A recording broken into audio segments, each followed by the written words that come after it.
இன்றைக்கு நாம் தியானிக்க இருக்கிற வசனம் மத்தேயு 21 வசனம்.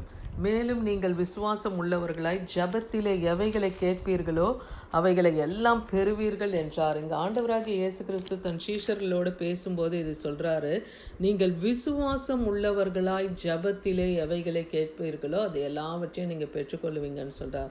அப்போ ஜெபத்தில் இன்னைக்கு நாம கூட தேவனிடத்துல என்ன விண்ணப்பத்தை வைத்து ஜெபிக்கிறோமோ அதை பெற்றுக்கொள்ளுவோம் என்கிற நிச்சயம் நமக்குள்ள காணப்படணும். ஏன்னா இங்கே ஆண்டவராகிய இயேசு கிறிஸ்து இந்த அதிகாரம் மத்தேயு 21:17 நீங்கள் வாசித்து பார்த்தீங்கன்னா, அவர் நகரத்துக்கு திரும்பி வரும்போது பெத்தானியாவுக்கு அருகே அவர் ராத்தங்கி மறுபடியும் காலையில் அந்த நகரத்துக்கு அவர் திரும்பி வரும்பொழுது ஒரு அத்தி மரத்தை பார்க்குறாரு. அவருக்கு பசி உண்டாகுது. அந்த அத்தி மரத்தில் ஏதாவது கனி இருக்குமான்னு பார்த்தா அது எல்லாம் இலைகளை அன்றி அங்கே வேறு ஒன்றையும் அவர் காணாதனால, இனி ஒரு காலம் உன்னிடத்திலே கனி உண்டாகாது இருக்க கடவுதுன்னு சொல்லி அந்த அத்தி மரத்தை சபிக்கிறார். அது உடனே பட்டு போகிறது. அதை பார்த்த சீஷர்கள் அதை கண்டு அந்த அத்தி மரம் எத்தனை சீக்கிரமாய் பட்டு போயிற்று என்று சொல்லி ஆச்சரியப்பட்டாங்க. அப்போ இயேசு கிறிஸ்து அவர்களை நோக்கி சொல்றாரு, நீங்கள் சந்தேகப்படாமல் விசுவாசம் உள்ளவர்களாய் இருந்தால் இந்த அத்தி மரத்துக்கு செய்ததே அல்லாமல் இந்த மலையை பார்த்து நீ பெயர்ந்து சமுத்திரத்திலே தள்ளுண்டு போ என்று சொன்னாலும் அப்படியே ஆகும் என்று உங்களுக்கு மெய்யாகவே சொல்லுகிறேன்னு சொல்றார். அப்போ இந்த மலையை பார்த்து நீங்கள் பெயர்ந்து போன அப்போ உங்கள் விசுவாசம் எப்படிப்பட்டதா இருக்குதோ அதை கொண்டு உங்களுக்கு அந்த மலை கூட எப்படியா சமுத்திரத்திலே தள்ளுண்டு போகுமா. அதனால நீங்கள் விசுவாசம் உள்ளவர்களாய் ஜபத்தில் எதை கேட்டாலும் நான் உங்களுக்கு செய்வேன்னு சொல்கிறார். ஏன்னா மத்தேயு 7:7 பாருங்க, கேளுங்கள் அப்பொழுது உங்களுக்கு கொடுக்கப்படும், தேடுங்கள் அப்பொழுது கண்டடைவீர்கள், தட்டுங்கள் அப்பொழுது உங்களுக்கு திறக்கப்படும் சொல்கிறார். அப்போ தேவனை நோக்கி எப்பொழுது கேட்க ஆரம்பிக்கிறீர்களோ உங்களுடைய காரியங்களை நீங்கள் கேட்காமையே இருந்தீங்கன்னா அதுக்கான பதில் வராது. அப்போ தேவனை நோக்கி நாம் கேட்கும் போது தான் நமக்கு அது கொடுக்கப்படும். தேவனை தேடும் போது தான் நாம் அவரை கண்டு அடைய முடியும். தட்டும் போது தேவன் நமக்காக வாசல்களை அவர் திறப்பார். தடைப்பட்ட கதவுகள், மூடப்பட்ட கதவுகள் நமக்கு திறக்கும். அப்போ நாம் தேவனிடத்துல கேட்க கற்றுக்கொள்ளணும். 1 யோவான் 5:14-15 பார்க்கும்போது, நாம் எதையாகிலும் அவர் சித்தத்தின்படி கேட்டால் அவர் நமக்கு செவி கொடுக்கிறார் என்பதை, அவரை பற்றி நாம் கொண்டிருக்கிற தைரியம், நாம் எதை கேட்டாலும் அவர் நமக்கு செவி கொடுக்கிறார் என்று நாம் அறிந்தோமானால் அவரிடத்தில் நாம் கேட்டவைகளை பெற்றுக்கொண்டோம் என்றும் அறிந்திருக்கிறார்.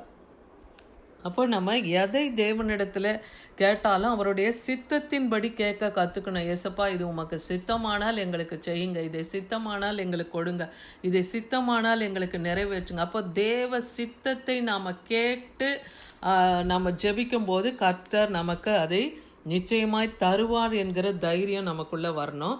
நாம் எதை கேட்டாலும் அதுக்கு அவர் நமக்கு செவி கொடுக்கிறார் என்றும் நாம் அறிந்திருக்கணும். அப்படி நாம் கேட்டவைகளை பெற்றுக்கொண்டோம் என்றும் அவர் அறிந்திருக்கிறார். நீங்கள் அப்படி கேட்கும்போது அதை அவர் உங்களுக்கு கொடுத்துட்டாருன்னே சொல்கிறாரு.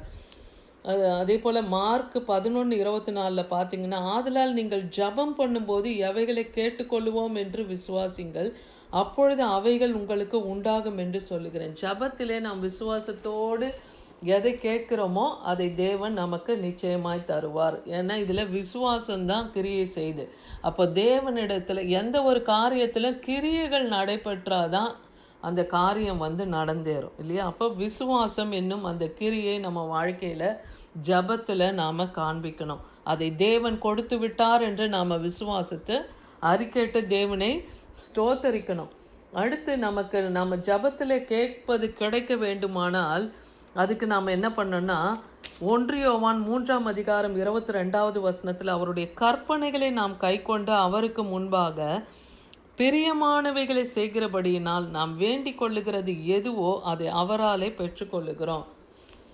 தேவனுடைய கற்பனைகளை கை கொள்ளணும். 2 கற்பனை தான் இல்லையா. தேவனிடத்தில் நாம் முழு இருதயத்தோடு, முழு ஆத்மாவோடு, முழு பலத்தோடு அவரிடத்தில் அன்பு கோரணும். அதே போல் உன்னிடத்தில் நீ அன்பு கூறுவது போல பிறனிடத்தில் அன்பு கூறு. இந்த கற்பனைகளை கை கொண்டு தேவனுக்கு நாம் பிரியமாக நடந்து கொண்டு நாம் வேண்டுதல் எதை வைக்கிறோமோ அதுக்கான பதிலை கர்த்தர் நமக்கு நிச்சயமாய் தருவேன்னு சொல்கிறார். இதுதான் ஜெபிக்கிற விதம் எப்படின்னு தெரிஞ்சிட்டுனாலே நம்ம ஜபத்துக்கான பதிலை நாம் அடைந்து விட முடியும். அதே போல் 2 பேர் ஒருமனப்பட்டு ஜெபிக்கும் போது அவர்கள் மத்தியிலே இந்த பூமியிலே ஒருமனப்பட்டு ஜெபிக்கிற ஜபத்துக்கு தேவன் செவி சாய்க்கிறேன்னு சொல்கிறார். மத்தேயு 18:19 பாருங்க, அல்லாமலும் உங்களில் 2 பேர் தாங்கள் வேண்டிக் கொள்ள போகிற எந்த காரியத்தை குறித்தாகிலும் பூமியிலே ஒருமனப்பட்டு இருந்தால் பரலோகத்தில் இருக்கிற என் பிதாவினாலே அது அவர்களுக்கு உண்டாகும்.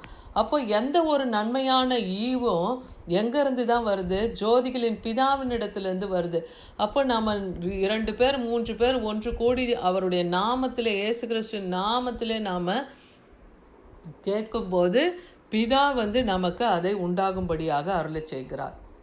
இதுதான் அப்போ கூடி ஜெபிக்கிற ஜபத்தை தேவன் கேட்கிறார். அடுத்து யாக்கோபு 5:16 நீங்கள் சொஸ்தம் அடையும்படிக்கு உங்கள் குற்றங்களை ஒருவருக்கொருவர் அறிக்கையிட்டு ஒருவருக்கொருவர் ஜபம் பண்ணுங்கள். ஏன்னா நீதிமான் செய்யும் ஊக்கமான வேண்டுதல்கள் பலனுள்ளதா இருக்குதுன்னு சொல்றாரு. இப்போ நாம் குணப்படணும் இல்லையா? குணப்பட்டாதான் நமக்குரிய நன்மைகள் சில தடைப்பட்டது நம்ம இடத்துல வரும். அப்போ நாம் சொஸ்தம் அடையும்படிக்கு நம்முடைய குற்றங்களை, நம் குறைகளை ஒருவருக்கொருவர் சொல்லி ஒருவருக்கொருவர் நாம் மன பாரத்தோடு நாம் ஜெபிக்கும் போது, எப்படி யோபு தன் சிநேகிதருக்காக வேண்டுதல் செய்த பொழுது அவருடைய சிறையிருப்பை தேவன் மாற்றினார் இல்லையா? அவர் இழந்தவைகளை எல்லாம் தேவன் இரட்டத்தனையாக கொடுத்தார். அதே போல் இன்னைக்கு ஒருவருடைய பாரத்தை ஒருவர் சுமந்து, ஒருவருடைய குற்றங்களை ஒருவரோடு ஒருவர் அதை குற்றம் குறைகளை எல்லாம் பகிர்ந்து அவங்களுக்காக நம்ம ஜெபிக்கும் பொழுது அந்த ஊக்கமான ஜபத்தை, வேண்டுதலை தேவன் கேட்கிறார். நீதிமான் செய்யும் ஊக்கமான வேண்டுதல் பலனுள்ளதாக இருக்குதுன்னே சொல்லப்படுது. யோவான் 16:23 பார்க்கும்போது, நீங்கள் என் நாமத்தினாலே பிதாவினிடத்தில் கேட்டுக்கொள்வது எதுவோ அதை உங்களுக்கு தருவார். அப்போ இயேசு கிறிஸ்துவின் நாமத்தினாலே பிதா மூலமாக நீங்கள் கேட்கும்போது அவைகளை பெற்றுக்கொள்ள முடியும். யோவான் 14:13 சொல்கிறாரு, நீங்கள் என் நாமத்தினாலே எதை கேட்டாலும் குமாரனிலே பிதா மகிமைப்படும்படி. இயேசு கிறிஸ்துவின் நாமத்தில் நீங்கள் கேட்கும்போது பிதாவாகிய தேவன் அங்கே மகிமைப்படுகிறார். அப்பொழுதும் உங்கள் ஜபத்துக்கான பதிலை தருவேன்னு சொல்கிறார். யோவான் 15:7 பாருங்க, நீங்கள் என்னிலும் என் வார்த்தை உங்களிலும் நிலைத்திருந்தால் நீங்கள் கேட்டுக்கொள்ளுவது எதுவோ அது உங்களுக்கு செய்யப்படும். அதே போல் வசனம் நம் இருதயத்திலே காக்கப்பட வேண்டும். வசனம் நமக்கு மனதில் இருந்ததுன்னா அந்த வசனத்தை சொல்லி நாம் அறிக்கையிட்டு ஜெபிக்கும் போது, ஏன்னா கிறிஸ்துவிலும் அவருடைய வார்த்தையும் நமக்குள்ள நிலை கொண்டு இருந்தால் நம்ம கேட்பது எதுவோ அதை இன்னைக்கு செய்வேன்னு சொல்கிறார். இன்னைக்கு கர்த்தர் கொடுத்த வாக்கு தத்தத்தின்படி நாம் விசுவாசம் உள்ளவர்களாய் ஜபத்தில் எவைகளை கேட்போமோ அவைகளை நாம் பெற்றுக்கொள்ளுவோம். ஆமீன்.